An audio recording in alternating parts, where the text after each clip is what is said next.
বন্ধুরা, আজকে ভোডাফোন আইডিয়ার ইন্টারনেট স্পিড টেস্ট করব। তার জন্য নিয়ে নিয়েছি আমি উকলা, ফাস্ট এবং গুগল।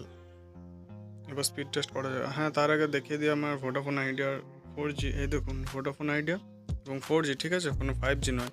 অনেক অনেক জায়গায় তো 5Gতেও অত স্পিড আসে না, কিন্তু দেখুন আসলে ব্যাপারটা হচ্ছে বন্ধুরা কি, আমাদের যে আমি যে জায়গায় থাকি সেই জায়গার মেন টাওয়ার হচ্ছে ভোডাফোন আইডিয়া, ঠিক আছে। মানে এয়ারটেলও আছে, জিও আছে, বাট সেগুলো মেন টাওয়ার নয়, আর সেগুলো স্পিড অতটা ভালো আসে না। কিন্তু ভোডাফোন আইডিয়ার স্পিড, ডাউনলোড স্পিড এবং আপলোড স্পিড খুবই ফাস্ট আসে।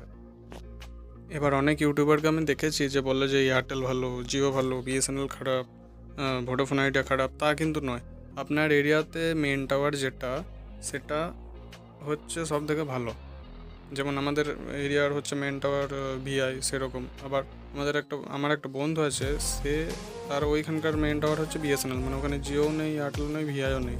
তো সেই রকম, মানে যেখানে যেটা মেন টাওয়ার সেই হিসাবে ইন্টারনেট ফাস্ট হবে। আর অনেক ফ্যাক্টরের উপর ডিপেন্ড করে, যেমন ওই টাওয়ারে কত মানে ইউজার্স কানেক্টেড আছে। ধরুন বেশি যদি জ্যাম লেগে যায় তাহলে ইন্টারনেট স্পিড সেরকম ভালো পাবেন না। আবার যদি কম জ্যাম লাগে তাহলে ভালোই পাবেন। আবার ধরুন নিয়ার বাই, মানে আপনার লোকেশন থেকে ওই টাওয়ারটার দূরত্ব কতটা।